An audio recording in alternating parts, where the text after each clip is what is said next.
The neck plays a crucial role in guiding trunk movements and providing stability for daily activities. Neck patterns are used in therapy to address dysfunctions in the cervical and thoracic spine and to facilitate trunk muscle exercises through resistance and irradiation. Neck patterns include three main motion components: flexion or extension, lateral flexion, and rotation. These movements involve both the upper and lower cervical spine, as well as the upper thoracic spine. Proper coordination of head and eye movements enhances the effectiveness of neck exercises. Different muscle groups are responsible for neck flexion, extension, rotation, and lateral flexion. For flexion, muscles such as longus capitis, rectus capitis anterior, and sternocleidomastoid are involved. For extension, muscles like iliocostalis capitis, splenius capitis, and trapezius play a key role.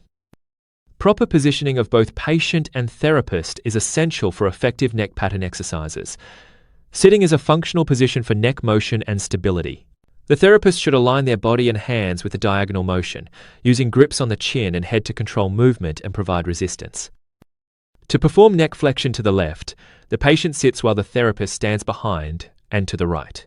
The therapist uses their right hand under the chin and left hand on the head, applying traction and resistance along the diagonal. The command is, tuck your chin in, bend your head down, look at your left hip. The movement brings the chin, nose, and crown of the head to the left of the midline. Neck flexion to the left can also be performed in various positions such as prone on elbows, supine, or side lying. The therapist adjusts their position and grip accordingly to maintain proper resistance and guidance. For neck extension with right lateral flexion and right rotation, the patient sits while the therapist stands behind to the right.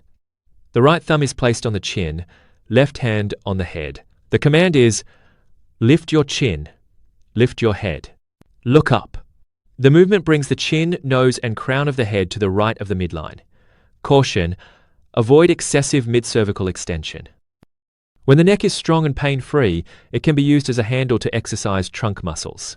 Neck flexion patterns use traction to facilitate trunk flexion, while extension patterns use gentle compression to facilitate trunk elongation. These techniques can be applied in various positions, including supine, side lying, and standing. Neck patterns can facilitate trunk lateral flexion in all positions. The combination of full cervical rotation, ipsilateral lateral flexion, upper cervical flexion, and lower cervical extension helps achieve effective trunk side bending. The therapist provides resistance and guidance with commands to maintain chin position on the shoulder. Neck patterns are valuable in rehabilitation for various conditions such as hemiplegia, back pain, and shoulder neck syndrome. They can also be used for patients with spinal injuries to facilitate trunk extension and lateral flexion, as shown in clinical case examples.